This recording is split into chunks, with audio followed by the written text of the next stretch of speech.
Did Mr. Phil Donahue, do we have an interesting session for you this morning? We think you'll enjoy this session. I'm Bob Van Antwerp and have been asked to moderate this session, which I think is of utmost importance to you. Many people ask the question, dancers want more choreography, well presented, that will offer them more challenge in their dancing. Dancers want less complicated choreography. This determination is now being made by the dancers. This determination is now being made by the caller.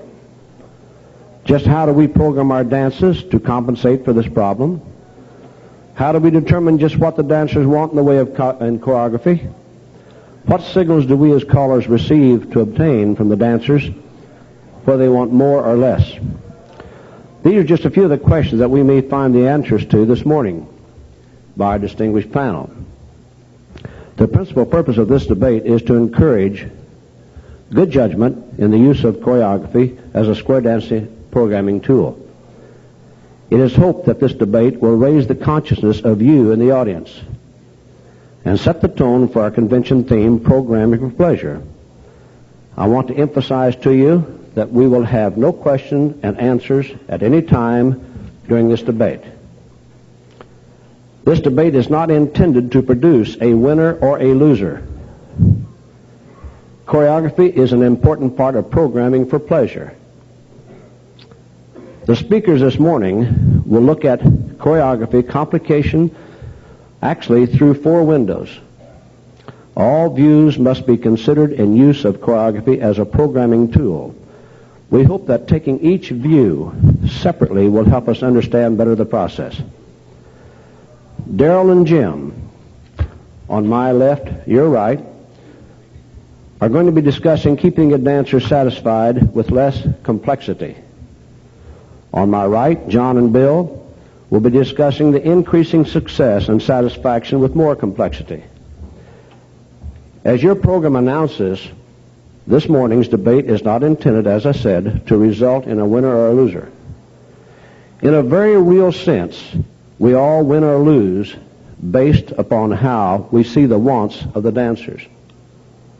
The theme of this convention is programming for pleasure, and we all recognize that a main part of programming has to do with the choreography that we present. The presentation you are about to hear will focus attention on the choreography and the feelings of the dancers about choreography. All of the speakers have expressed their concerns about calling this a debate. I want to make this clear. They are in agreement that each group of dancers will be different from the others, and there are no absolute rules in programming square dance choreography. With that qualification, they have undertaken to look at the problem of choosing the dance patterns that they are going to call through a different window. Each of these points of view, taken alone, leads to a particular approach to programming. Each of the points of views makes some assumptions about what dancers want or expect from the choreography at a dance. Taken alone, each set of assumptions might lead to a particular choice of dance patterns. The problem is that these points of view, each of these windows, cannot be taken alone. No single window gives a complete picture of the wishes or expectations of a group of dancers. The hesitation that your 4 speakers have expressed is that you will assume, as you listen, that each speaker sees or uses only the particular point of view that he is discussing today. That is not the way it is. Each of your speakers try to look through all of these windows in choosing the program for each night that he calls. This morning, they will each address one aspect of the programming problem. We hope that this is the method of presentation will allow a very complete problem to become easier to understand. Now, I said Daryl and Jim will be discussing methods that keep dancers happy with somewhat less choreographic complexity, while John and Bill will be talking about techniques that make more complex patterns possible and pleasurable for most people. We hope that the presentations and the brief discussions of them will follow will give all of us a common understanding of at least some of the issues that we must consider during the rest of the convention under the heading of Programming for Pleasure. Now, the schedule of speakers will be starting with Jim Mayo to my left, and also be followed by Bill Peters to my right, your left. They'll be followed by a presentation by Daryl Clendenin to my left, your right, and followed by John Marshall. Each of them have 12 minutes to make their presentation. I will attempt to summarize at the completion of the 4 presentations that they make while they are preparing a rebuttal. Now, the rebuttal, they'll be given 6 minutes each as far as a team on their rebuttal side. At that time, we will conclude. So it's my pleasure to actually introduce, without any further ado, and knowing that he needs no introduction, but Jim served as our first chairman of CALLERLAB, been a member since 1974, recently served as chairman of the Professional Ethics Committee, and is going to be the chairman of Caller Training. May I introduce to you Jim Mayo.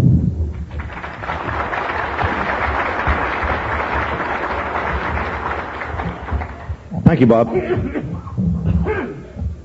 Last summer, when I started to work on this debate, I was calling a program during the summer for a group of very experienced dancers, Dancing Plus, enjoying having a good time, and I asked them one night, I told them that we'd decided to have a debate, and that my side of the argument was that I believed dancers wanted their choreography, the dance patterns, less complicated than they were getting.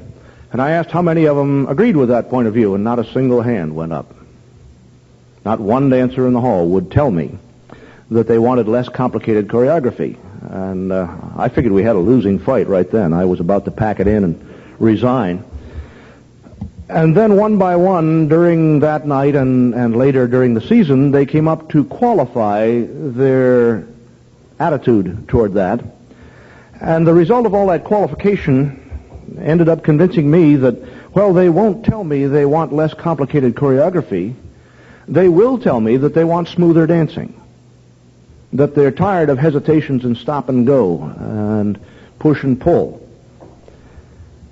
And it finally came to my attention and realization that dancers don't understand that the complexity that is included in the dance pattern, the complication, is one of the main factors that interferes with the smoothness of their dancing.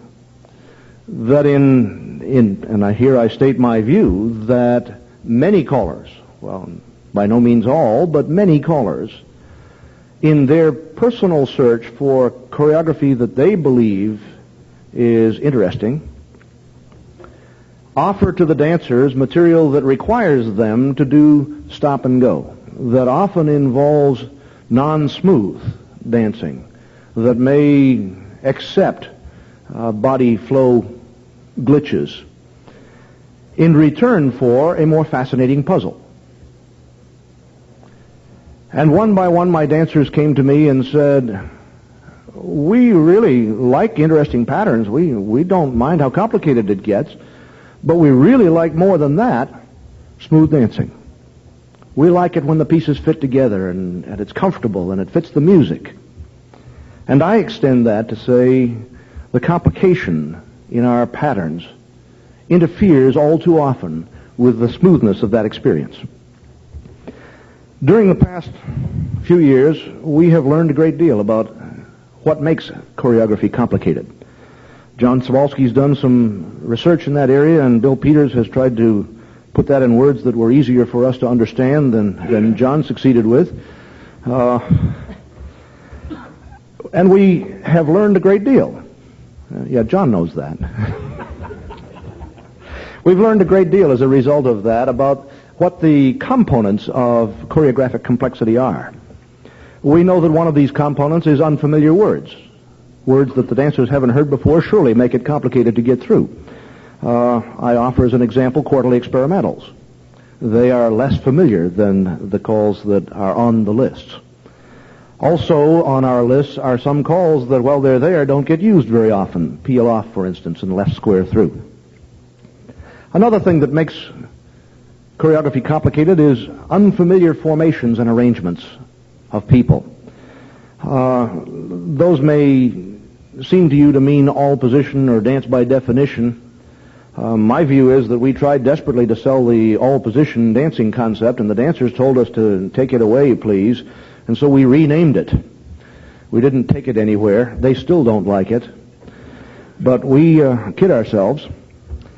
You may think of unfamiliar formations as being all-position dancing.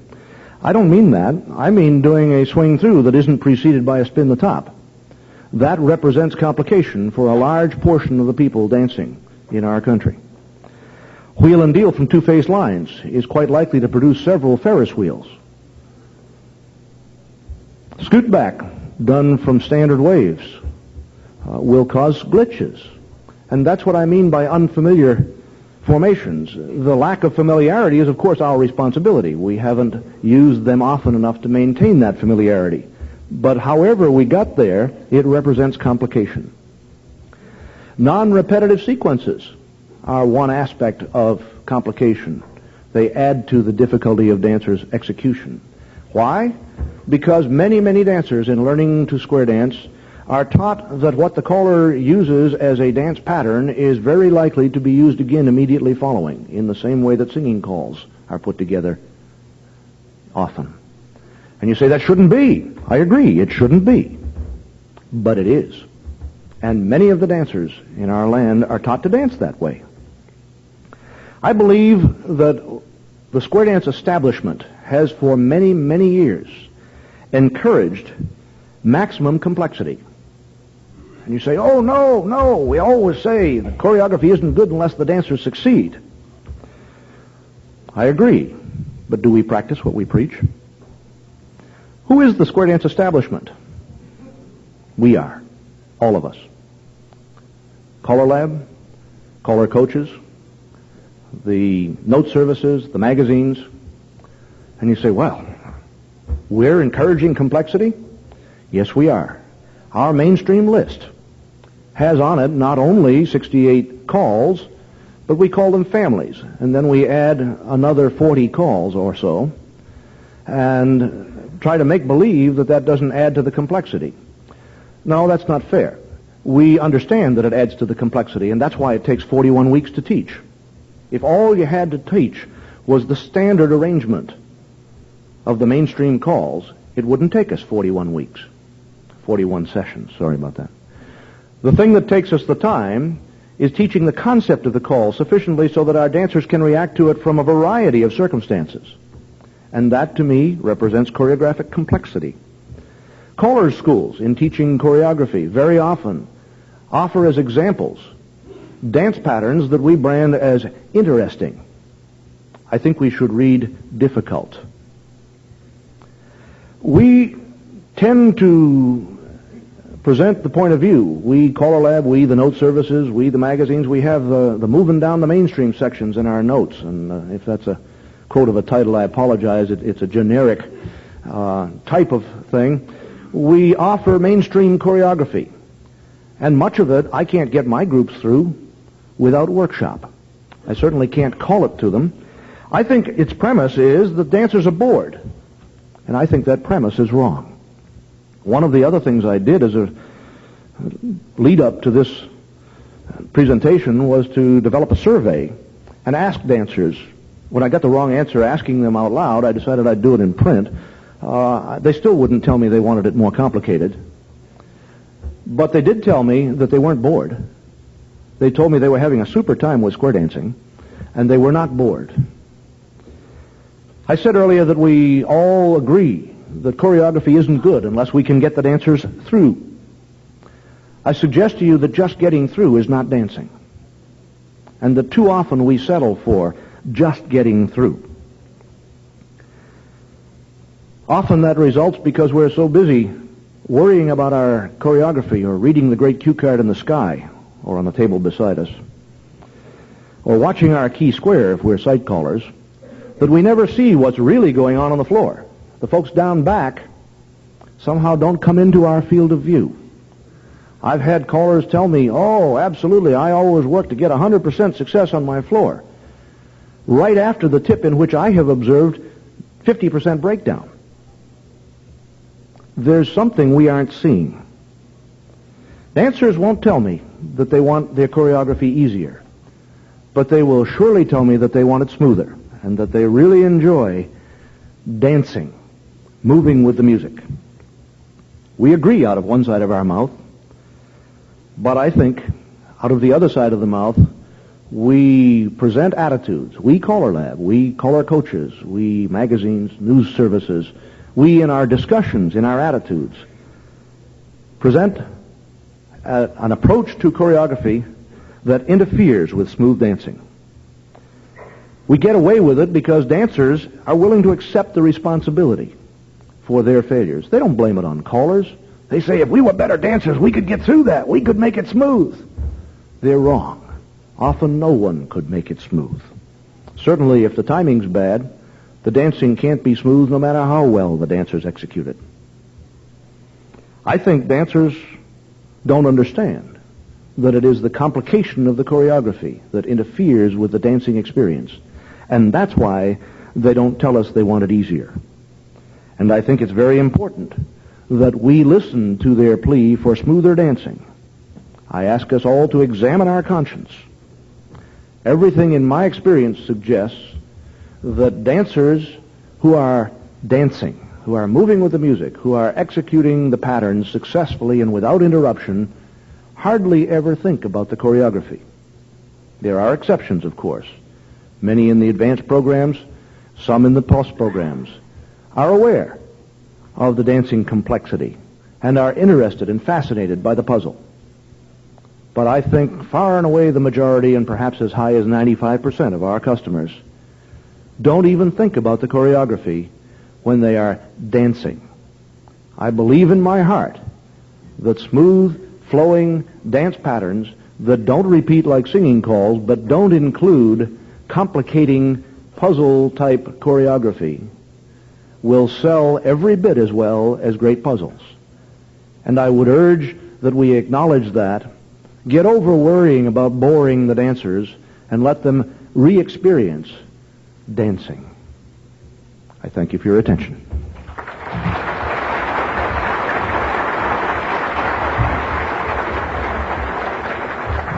Jim, that was 10 and a half minutes. You still have a minute and a half.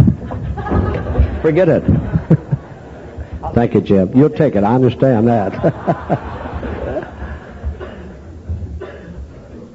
Our next speaker, Bill Peters, has been a member of CALLERLAB since 1974.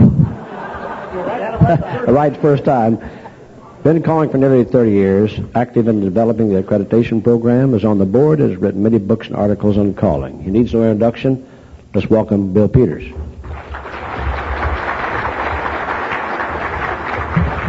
I always like those introductions where you say you don't need one. I love them. Please keep them up.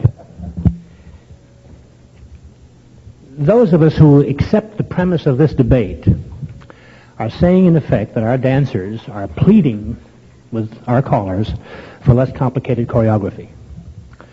I'm not so sure they are. I'm sure that many of you out there seem to feel that they are. And obviously Mr. Mayo shares that view. And while I can't disagree with an awful lot of what Jim has just told you, I don't necessarily reach the same conclusions that he does. I think it's become far too easy for us in recent years to point an accusing finger at choreographic complexity and to then blame that complexity for all of square dancing's ills, all of our problems, both real and imagined.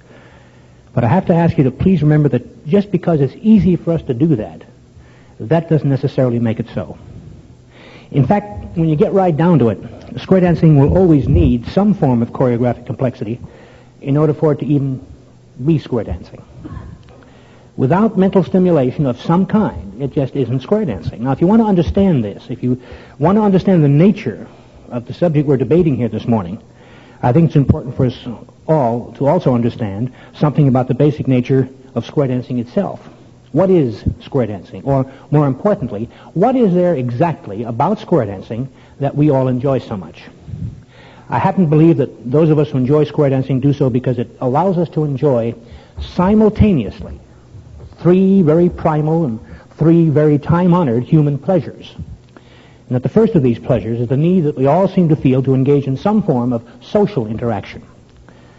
The human animal is a social animal, and he has always craved and he has always taken great pleasure in the company of his fellow man. And this is why he's found it necessary to invent such things as clubs and leagues and societies and associations and organizations and a never-ending list of special interest groups such as bridge clubs and tennis clubs and movie clubs and bowling leagues and 4-H clubs, and make no mistake about it.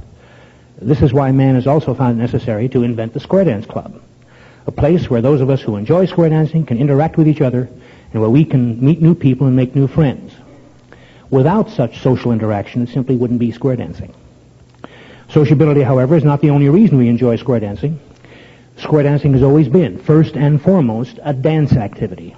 And we all know that dancing of one kind or another is a pleasure that man has enjoyed throughout his history. All the historians have told us that dancing has been a part of the human experience since the dawn of time. There have been religious dances and tribal dances and ethnic dances and even mating dances. There are folk dances and social dances and ballroom dances, and there is square dancing. And make no mistake about this either. The primary reason that man invented square dancing in the first place was to provide yet another way for him to enjoy the incomparable pleasures of moving to music and of responding to rhythm. Dancing is a sensuous pleasure. It makes us feel good. We respond to it instinctively and on a very primitive level.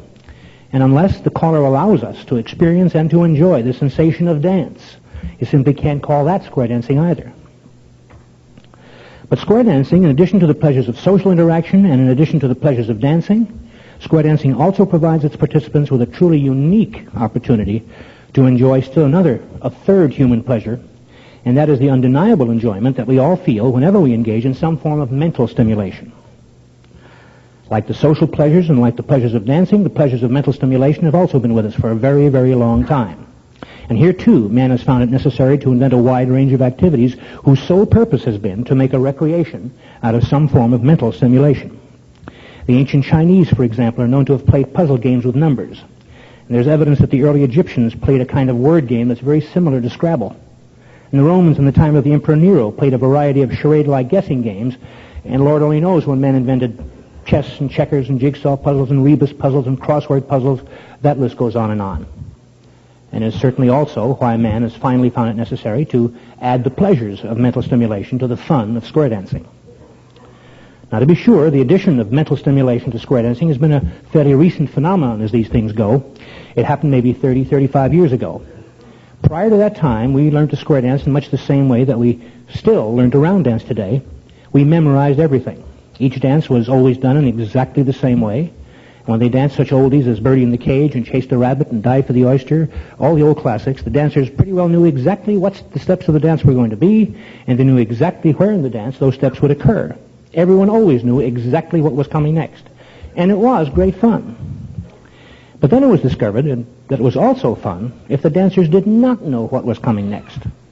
We learned that if, in addition to dancing a totally predictable dance routine all the way through, we were required instead to follow, instantly and without hesitation, a series of unmemorized and totally unpredictable directions from the caller, we learned that that too could be fun.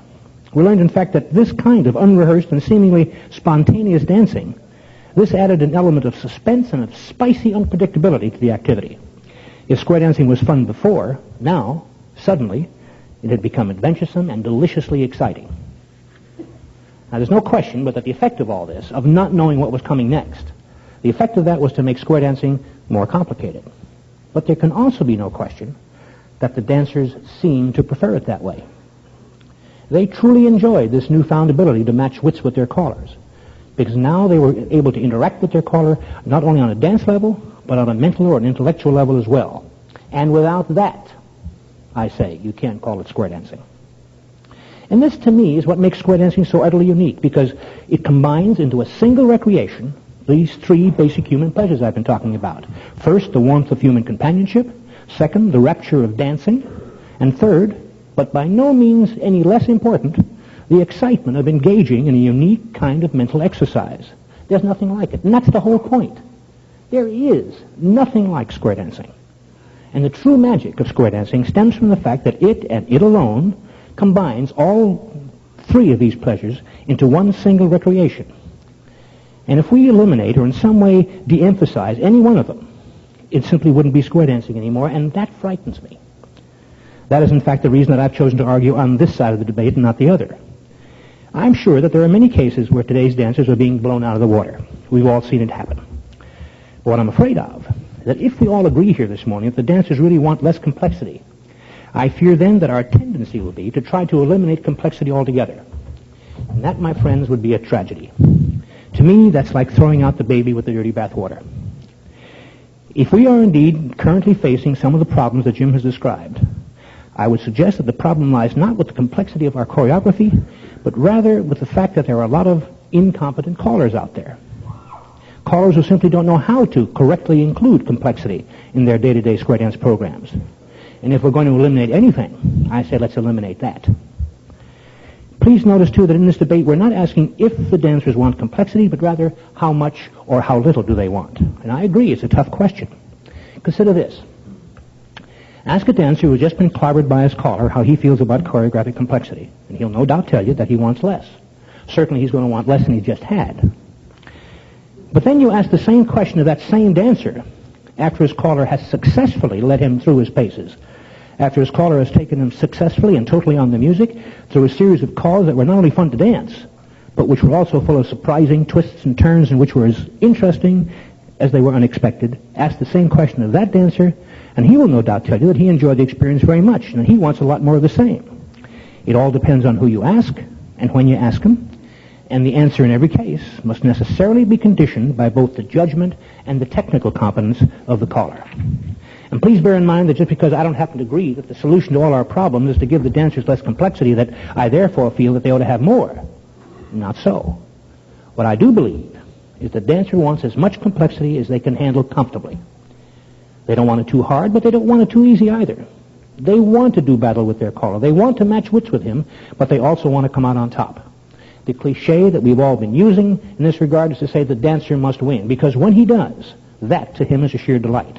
And when he does it in the company of his friends, and when he does it in perfect time to the music, that's an incomparable high. And it's a high, incidentally, that you won't find anywhere outside of square dancing. But if a caller is going to provide that kind of high to his dancers, he will necessarily have to include not only some degree of complexity, but you'll have to determine the exact amount and the precise degree of complexity that his dancers on any given night are going to require. And that skill, that judgment, we call it programming. That skill has always been one of the most difficult skills that a modern caller needs to master. The problem is that not every dancer wants the same amount of choreographic complexity. Some want a little, some want a lot, and most of us probably prefer something that falls somewhere in between those two extremes. And that, of course, calls for some very difficult decision-making on the part of the caller. It's a problem that never goes away, and it's a problem that every caller needs to deal with each and every time he raises his microphone. Nor does it end there. For once a caller has made that very difficult programming judgment, he is then also required to have the technical competence that will allow him to actually deliver that precise degree of complexity to his dancers, and that, too, over the years, has become a good deal more difficult than it used to be. Now, the problem with choreographic complexity lies not in the fact that it exists, but rather in the way in which such complexity is integrated into a caller's overall presentations. It can be done adroitly and cleverly and put together in such a way that the dancers are able to enjoy it, or it can be overdone and laid on with a heavy hand, and we all know what happens when a caller does that. And this, I think, is what we really ought to be discussing here this morning. Our focus should not be on whether the dancers want more or less complicated choreography, but rather on what we as callers and as members of this organization can do to improve and to upgrade the skills of the average working caller today. I sometimes also find myself wondering whether the problem is really as bad as Jim says it is. I don't know. I wonder. Sure, I've seen cases where a caller called a bad dance. But I've also attended a lot of dances where the caller was absolutely fantastic. The problem is that as a caller, I have not had the opportunity to attend very many dances as a dancer.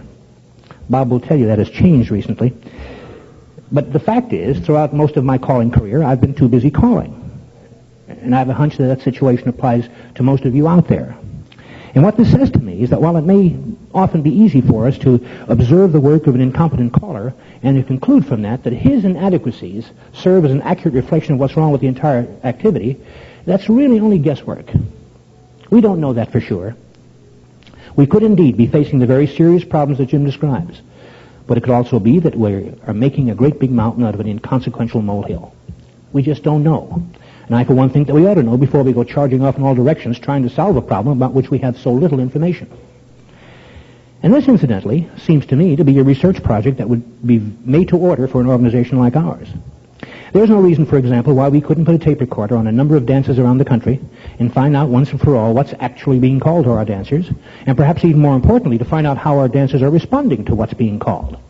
Do they indeed fail more than they succeed? Or could it possibly be that it's the other way around? Do they enjoy what the caller calls, or does this choreography annoy them or disturb them? We could tape classes and club dances and workshops and major festivals and minor festivals. Let the statisticians among us tell us what we need in order to get an accurate sampling. And let us then carefully analyze those results, and let us see if we can't come up with an accurate identification not only of the nature, the precise nature of our problems, but also of the degree to which those problems exist. The truth is that unless and until we are armed with that kind of information, we will continue to grope blindly in the dark when we look for a solution. I see Bob getting antsy over here, so I'm going to conclude by offering a positive course of action. Let us first of all agree that some manner of choreographic complexity is a vital, a necessary, and a thoroughly desirable ingredient of modern American square dancing. Let us then also, as an organization, undertake whatever research is required to either confirm or refute the existence of the problems that Jim has described. And if they do exist, let us then also determine the extent to which they do.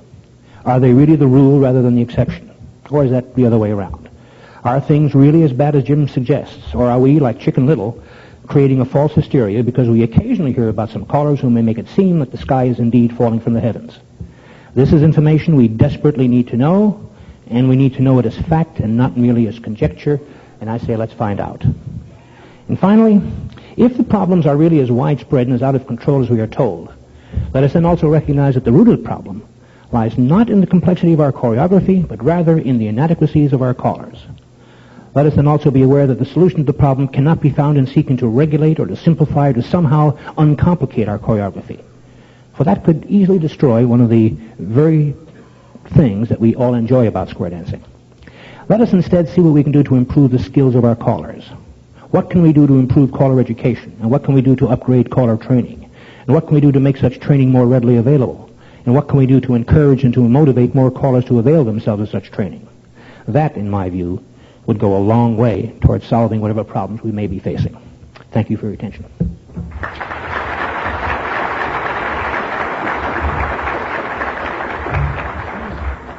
Thank you, Bill. You probably don't realize, you and Jim, how fast you guys talk, and I'm taking notes to try to put in there. Thank you very much, Bill. Our next speaker on the side along here with Jim Mayo is Daryl Clendenin. Daryl has been a member of CALLERLAB since 1975, became a board member in 1984, and is presently chairman of the Mainstream Quarterly Selection Committee. Please welcome Daryl Clendenin.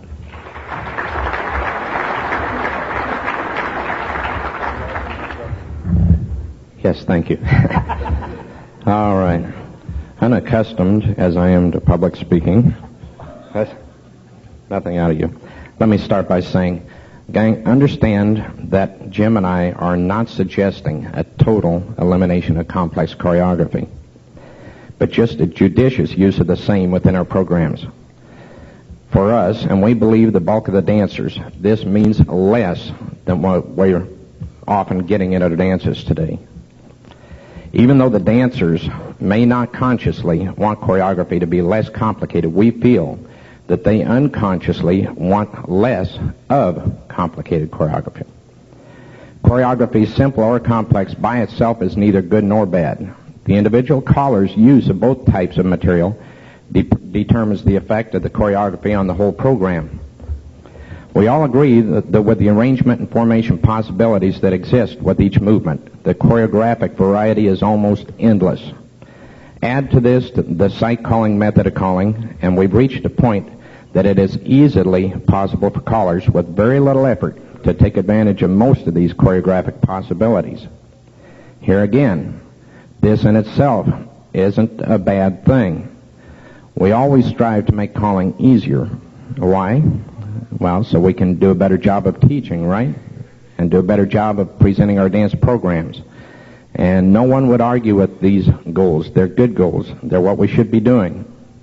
But has the ability to present this more complicated, more complex choreography actually helped us in our teaching?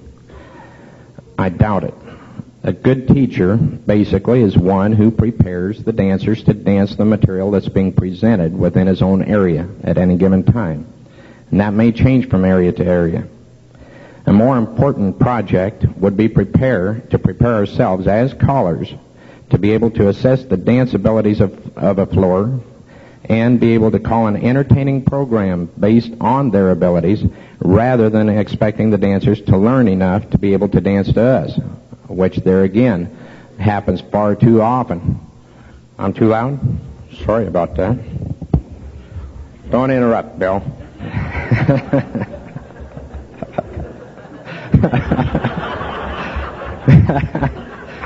Oh, boy. Why me, huh? Okay, the knowledge of the variety that exists within the choreography can make us better able to determine the extent of the choreographic complexity that is necessary to prepare our dancers for a happy future in square dancing. So it helps us to know and be aware of the complexities so we can be better teachers. Are we delivering better dance programs? Choreographic complexity is just one of the tools that we as callers can use to help us deliver a good dance program. Sure, there are dancers that go to particular programs specifically for the variety of material that's presented, but that's the purpose of the workshops and classes and the specialty groups that we have that present that type of material. More specifically, what we're concerned with are the open party night type dancers, the mainstream dancers, whether the mainstream in your particular area happens to be plus or the actual mainstream list. I just can't bring myself to believe that your average party night dancer, while he's getting ready for the dance at night, is thinking to himself, boy, I just can't wait to get to the dance tonight so the caller can see how far I can be pushed before I break. Or maybe he'll be thinking, I'll sure be disappointed tonight if the dancer, or if the caller doesn't turn us inside out with spin the top, which happens far too often. Most of the dancers are just going out for a good evening of entertainment, social recreation with their fellows. I don't think that it's possible to have a successful dance program without having some material that will make the dancers stretch. Notice I said stretch, not break. Everyone likes to be tested, but there are very few that enjoy being broken down or left feeling inadequate. Notice that our debate subject does not say dancers want uncomplicated choreography. It says they want less complicated choreography. Less than what? Less than what they're usually getting these days. For far too many callers, the dance program is based solely on a continuous changing of choreography. They seem to feel that the endless variety of formations and arrangements are necessary to keep the dancers interested. For a few very vocal dancers, this is probably true. But we believe for the vast majority of the party night, open dance type dancers, this type of program doesn't offer them really what they went out for that evening. What makes a good program? All good programs are structurally similar. Even a Broadway play has to have a program. They'll start by setting the scene, and then maybe an introduction of characters, establishing a plot, developing a story, the climax, and a proper ending. I compare choreographic complexity to suspense within a play. If a play was written without preparing the audience for the total story or the program, or if there were no periods of humor or relaxation, the relaxation of the suspense, the overall effect of the story would be diminished, if not totally lost. I dare to say that the play would not be very successful. Good dance programs are the same. Most dancers would agree that an evening should start with both the caller and the dancers warming up with a very easy, or at least very danceable, get acquainted tip. Or in a play, you might compare that to an introduction of characters. Then a tip to build the spirits of the floor and put everyone in a party mood would be in order, setting the scene for a play. The next tip could be used for testing the dancer's abilities, or a development of the plot, if you like. Maybe next would be the proper time during a dance program to enter suspense, or work the dancers, stretch them a little bit, test their abilities, test them mentally, or add suspense to your play if you like. I think probably a nice light and lively fun tip would be logically next, because relief from that suspense is necessary. Relief from the complexities, the stretching. It does two different things. One, it lets the dancers smooth back out. The other, it allows dancers prepare for the heightening climax of the dance. Much has been said in our series on programming through CALLERLAB about the need for valleys and peaks in our dance programs, and that's exactly what we're talking about. The next few tips could be used to resolve the whole program to a happy ending for both the dancers and maybe the theater goers as well. It's my sincere belief that all dancers want some complex choreography, but very strategically placed within the program. I also believe that we as callers and CALLERLAB as an organization have placed so much stress on choreography the past decade that choreography has replaced many of the facets of our activity that the average dancer is looking for in square dancing. A real blend of music, singing, fellowship, mental and physical exercise, and just pure dancing combined with all the other activities that our clubs have to offer are what most people are looking for. A good dance program is how we as callers do our part in helping the dancers find what they need. As soon as we stop using complex choreography as the total program and put it back in its place as a programming tool, many of the problems in the activity today should disappear. Thank you.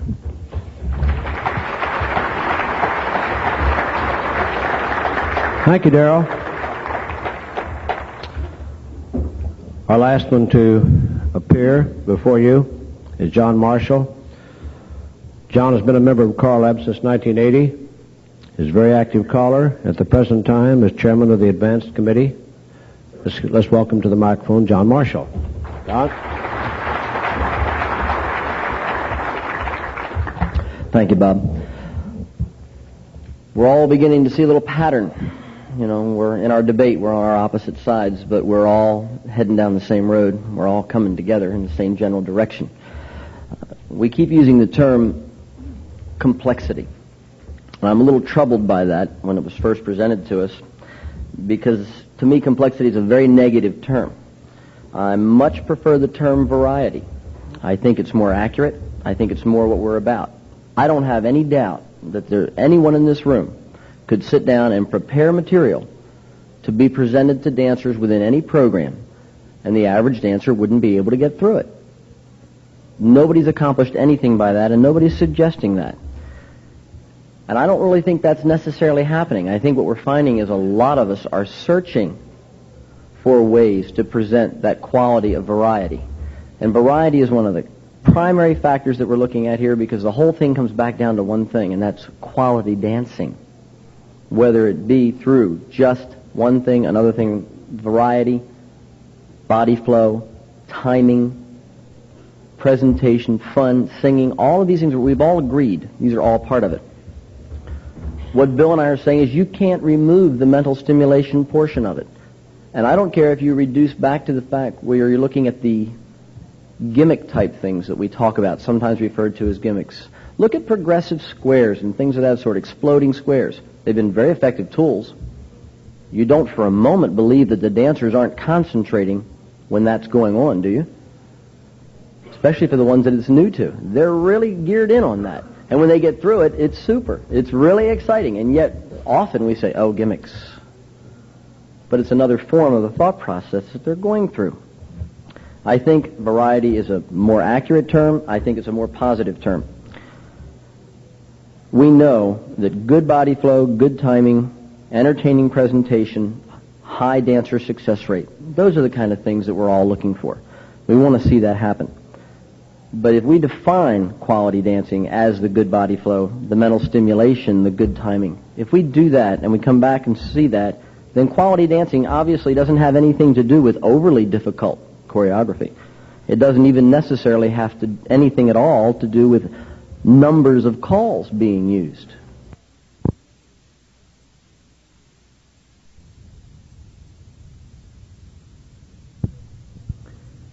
They've asked me to talk about a window of delivery techniques and how does that apply.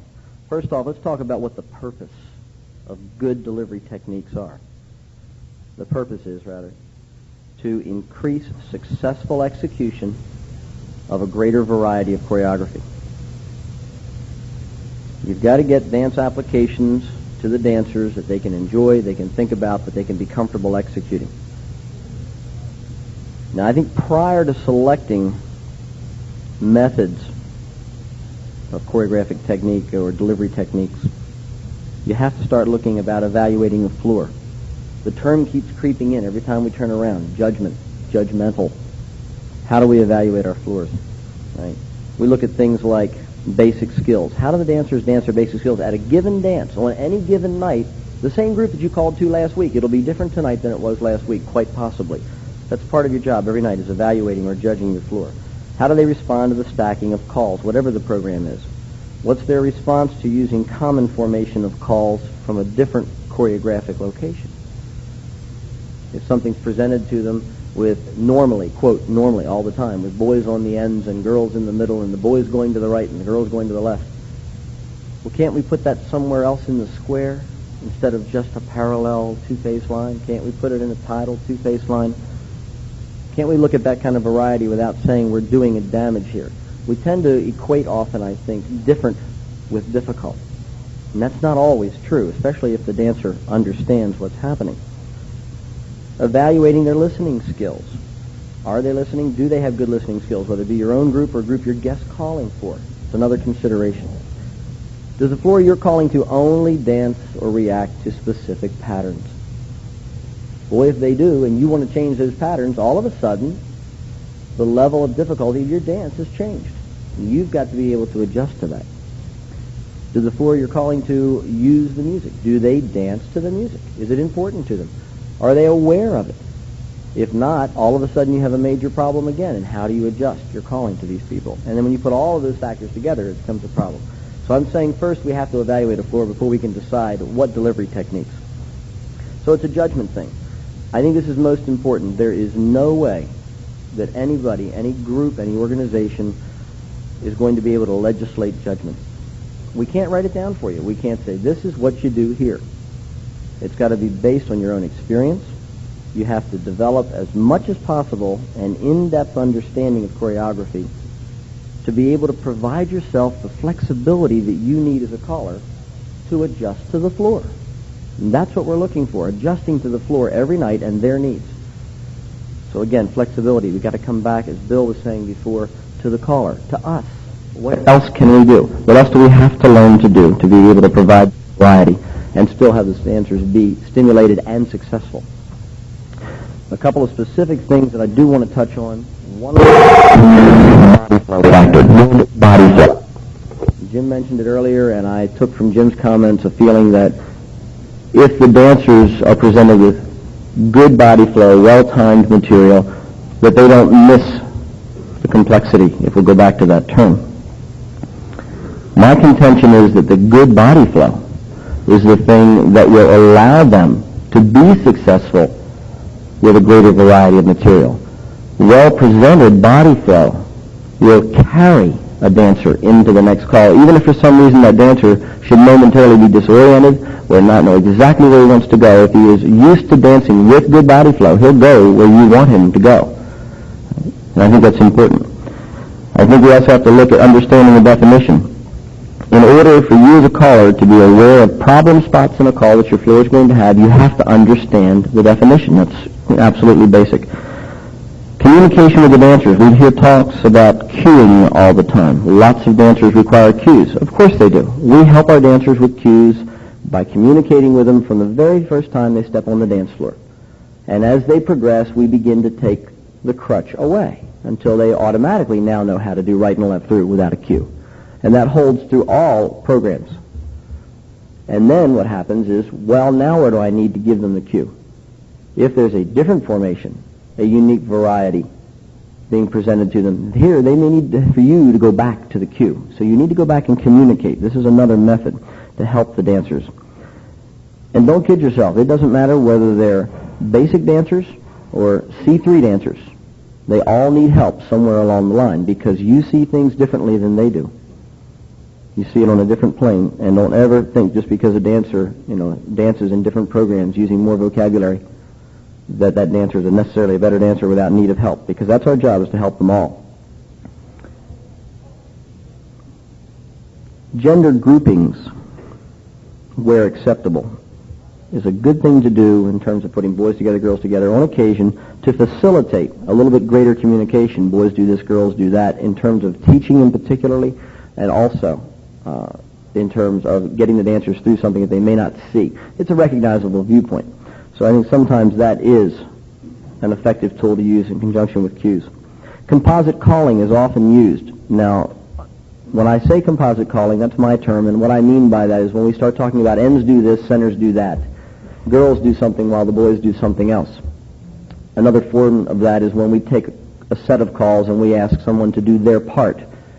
If we put the dancers in an 8 chain through position and we say, everybody do your part, centers, all starting with a right, centers do a right and a left through while the others do their part of a square through 2. It's a creative tool, and it gives you more variety, but I also recognize that this will compromise, without a doubt, your timing. Not necessarily the body flow, depending on what you choose to precede these calls with, but it will compromise your timing. So it is a creative tool to be made use of, not to be abused, not to use all the time, but it is another delivery technique that can add some variety in. Now, I'm not going to spend a lot of time on what we can do specifically in terms of let's deliver this way, let's deliver that way. We can break that down, but we're looking more importantly at the overview of what we're trying to get at. You have, as I mentioned before about the different geographical locations, that use is something that we don't all look at nearly frequently enough, saying the boys always go to the right and do a specific thing and the girls always do this. But where else in the square can I make that happen? Right? That's a variety that dancers can be very successful with. It's not complex.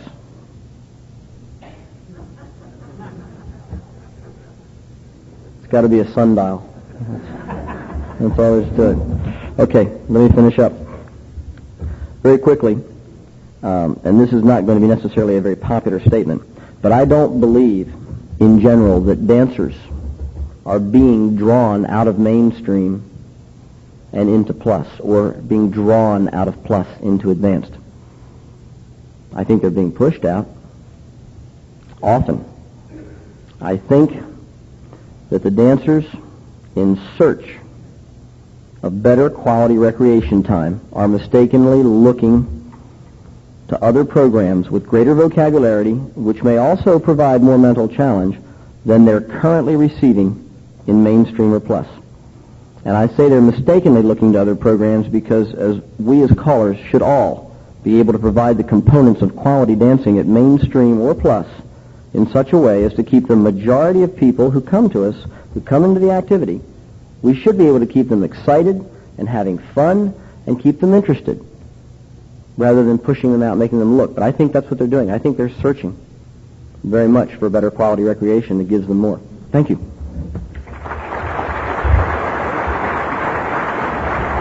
Thank you, John.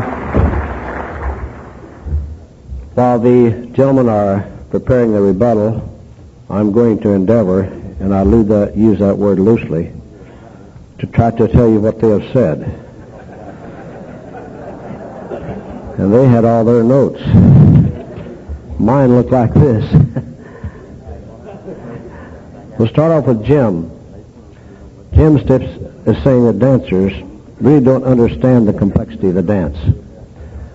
Many callers offer dancers a stop and go and non-smooth dancing effect in return for actually a puzzle.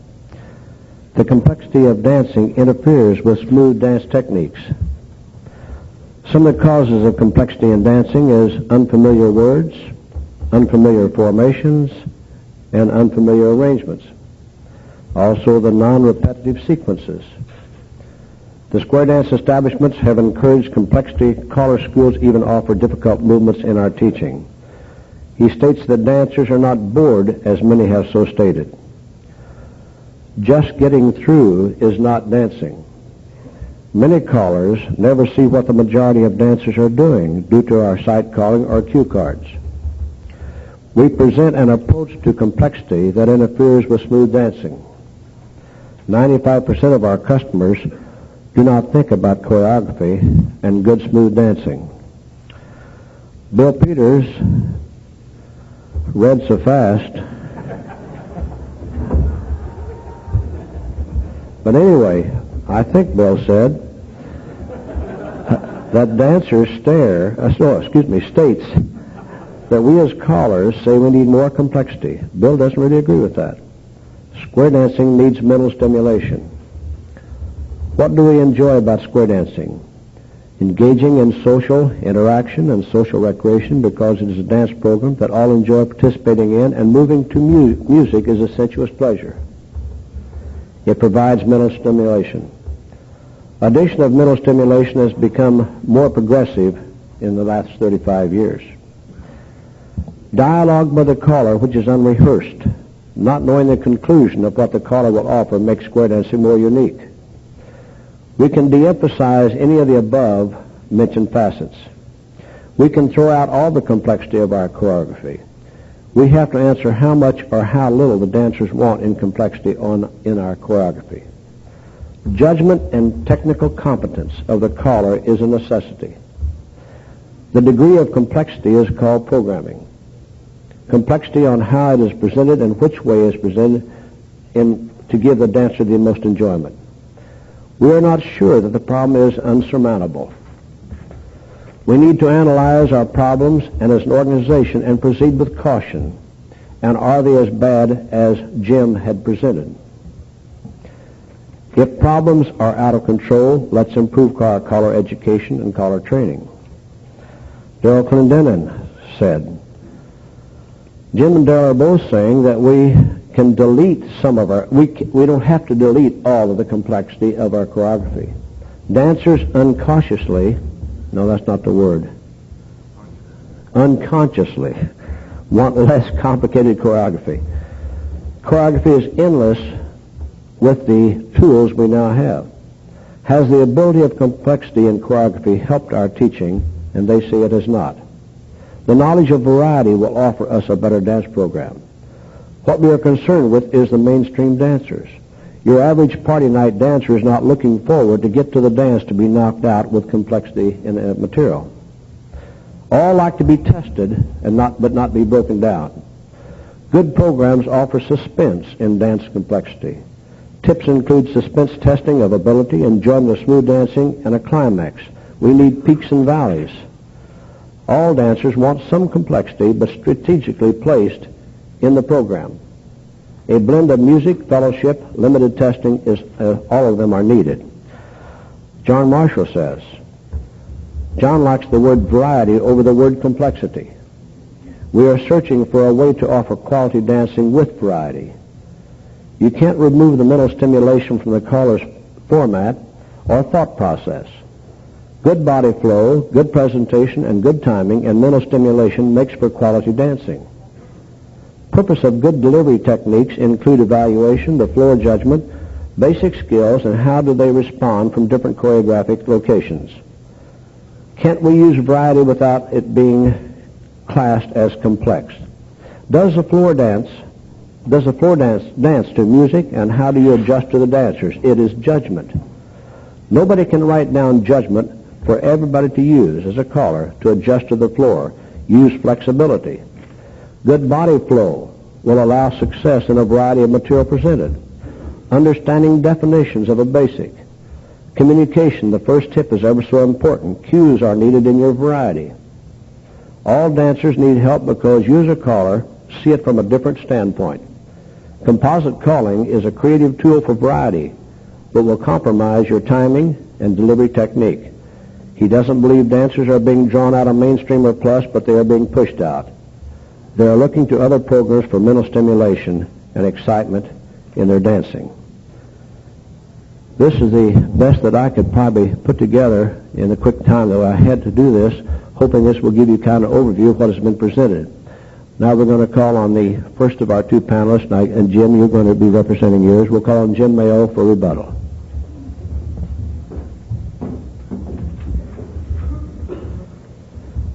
Bill Peters talked about the human social instincts for interaction with each other and the primary human urge to move with rhythm as important ingredients in the square dance activity, I couldn't agree more. He also mentions that mental stimulation is satisfying, certainly true. The point we're trying to make is that we have overemphasized in our square dance program these days the mental stimulation and played down too much the dancing experience and the social experience. Our present complexity level in square dancing demands that dancers be thick-skinned, quick-learning people with plenty of time available to become involved. And then we sit and complain because our classes are smaller than they have been. Perhaps there's a connection there. We believe in our hearts that people are being pushed out of mainstream because they're bored. Surely the people that we're complaining about the loss of are not bored. I don't believe the people making the transition from class to club are bored. Nor do I believe that anybody in a beginner's class has ever been bored. That just doesn't seem to be the nature of it to me. I certainly concur in Bill's suggestion that we should gather the facts, that we should do some taping, some study. We should find out what our complexity level is. One of the points I tried to make is that I'm afraid we don't notice what's going on our floor as much as we should. I was picked up at the airport by a caller going to a clinic recently, and he was still quite shaken by the experience he'd had the previous night. Turns out a dancer the night before had videotaped his dance and given him the tape to look at before the dancer had ever seen the tape. The caller had spent the night before watching the tape and was shaken to the core by the amount of stop-go that he saw in his dance. He had no idea, and yet he'd been calling that dance the night before. My point, we don't see what's happening on the floor in front of us. In preparing for this debate, I went dancing more this year than I have before. I enjoyed it. It was fun. But I also stood around some and watched what was going on, and I have to tell you that I saw a much higher failure rate on the floor than I would want to accept.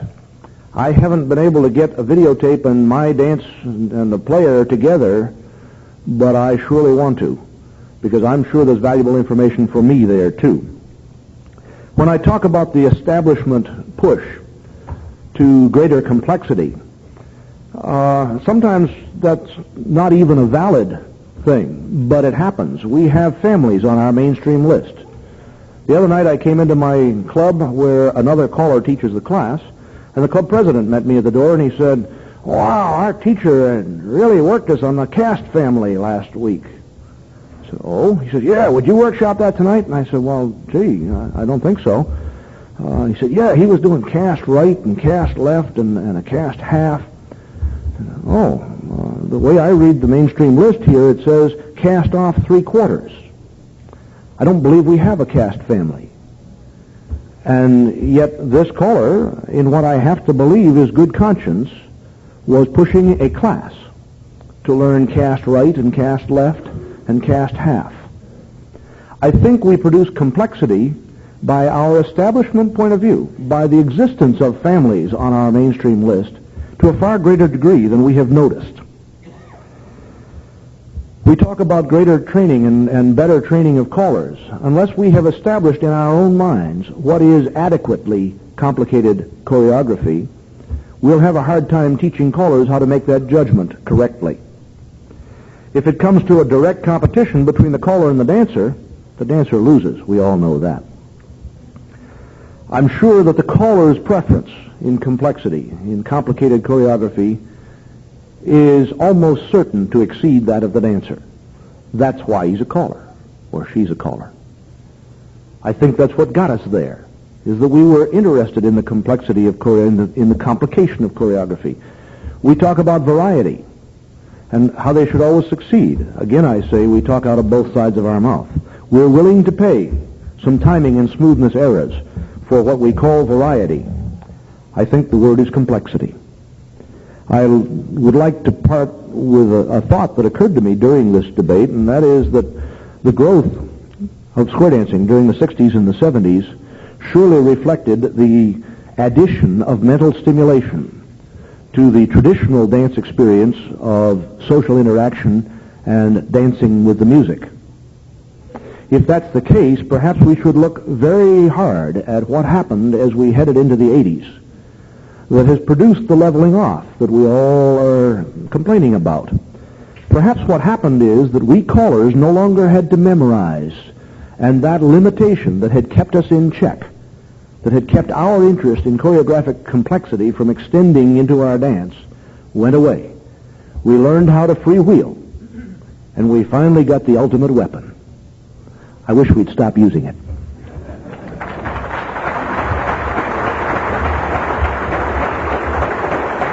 Thank you, Jim. Now for the rebuttal from Mr. Peters, Bill Peters.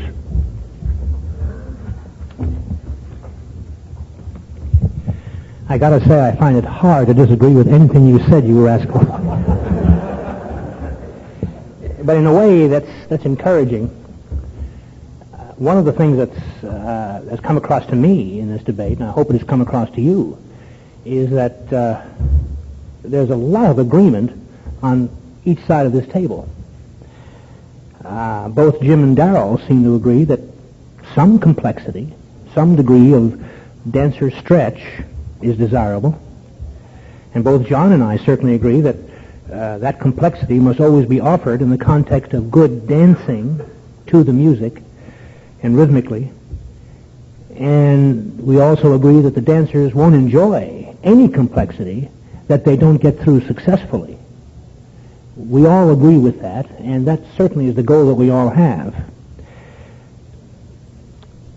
I've got it, and the only way I can really approach this, Jim mentioned before that we as callers are bringing our own perspective, our own viewpoints, and our own tastes and predilections to bear on our programming judgments. And that's true. There ain't no other way. We have to do it that way. And I know, and I'm talking now as a dancer, that when a caller makes me do something on the floor and gets me through successfully a series of calls that I perceive to be difficult, but he lets me make it. Man, that hoop and the holler that we all hear when the caller says an a la man left, you know, sometimes you say a la man left and they say, yeah. But sometimes they go, wow. And we feed on that, don't we? That's what makes our little heart go pitter-patter in here. Man, we did it tonight. Well, what we did, most times, I suspect, is that we let the dancer do something that he perceived to be difficult, which probably wasn't, but he saw it that way, and he enjoyed that. And that's the kind of complexity, or variety, or call it mental stimulation, call it what you will, that I think makes this activity what it is. You need that. What we need to learn to do is to control it. Jim says not to worry about boring dancers. Well, I really believe that you have to worry about that. I have a gut feeling, and I can't prove this, maybe the research I've suggested might produce some answers here, but I have a gut feeling that as many dancers as are driven into the upper programs because of peer pressure are driven there or are motivated to go there because they're seeking more than what they're getting. What they're getting is predictable, routine, singing call type choreography. And I really think that that's part of the problem. We're not offering the dancers something that he can sink his teeth into, something that he found early on in his beginner class was a great challenge to him. That puzzle solving, when he was just doing right enough through ladies' change, just remembering what those things were, has disappeared because now he knows when the caller says swing through boys, he knows it's going to be a run. One of our biggest enemies is choreographic predictability. On the other hand, make no mistake about it, we have to learn to present that unpredictability in a way that's not going to floor the dancers, that it's not going to blow them out of the water or clobber them. They've got to be able to do it. And part of the problem, or I think the total problem there, is that we as callers are often unable to provide an intelligent use or an intelligent application of that kind of complexity. I think that we as callers need to be aware, we need to know exactly what it is that stretches this group of dancers and will not stretch that group of dancers, or the other way around. Because that changes from dance to dance. And we have to be aware of that. We have to have our finger on the pulse to know when we do that. We need to know what causes dancer stress. When is the dancer saying, where am I going? And if you stress him, and he finally finds it, he goes, oh, well, that's part of the fun, I think. You can't overdo that, and that's also something we have to be aware of. The trick is to get him through it successfully. And the trick also is to know when we compromise. Now, I know that it's impossible to call a dance totally, with complexity, totally 100% on the music. We're going to have to compromise occasionally body flow, timing, or good body flow and good timing. What I suspect is that a lot of us aren't aware when we do. We aren't aware of the compromise. And I think if we did, we would all have an automatic little red zone. When that needle gets in that red zone, that's too much. I'm going to back out of there. I don't want to go that far. I think the reason that a lot of us may occasionally get into that red area is that we don't know that we are. And that's something that we need to be able to do. I have one, thanks.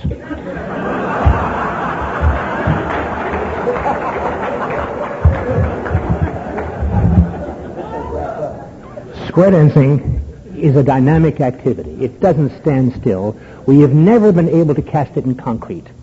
I've been in the activity close to 30 years, and we have always, throughout my entire experience, we've always sought to change the list to accommodate what's being danced. We have never been able to successfully change what's being danced to accommodate any list. It's because square dancing is a folk activity. It changes, it grows, it evolves. The responsibility that we have as callers is to be able to accommodate those changes and to adjust to those changes as the need requires. Thank you, Bill. Have you noticed that the two sides of the podium are not as far apart as many may think? And they are both bending to each other in certain facets, but the end result is that we as callers are striving to satisfy the dancers. Now, you have heard the panelists debate that dancers want less complicated choreography. Do they or do they not? This is for you, CALLERLAB members, to determine and apply your best judgment in directing your dancers. Remember, it is not necessarily what you hear, but the way you apply it in your programming for pleasure. I'm sure that all of you will join with me in thanking these four panelists for the excellent presentation. If you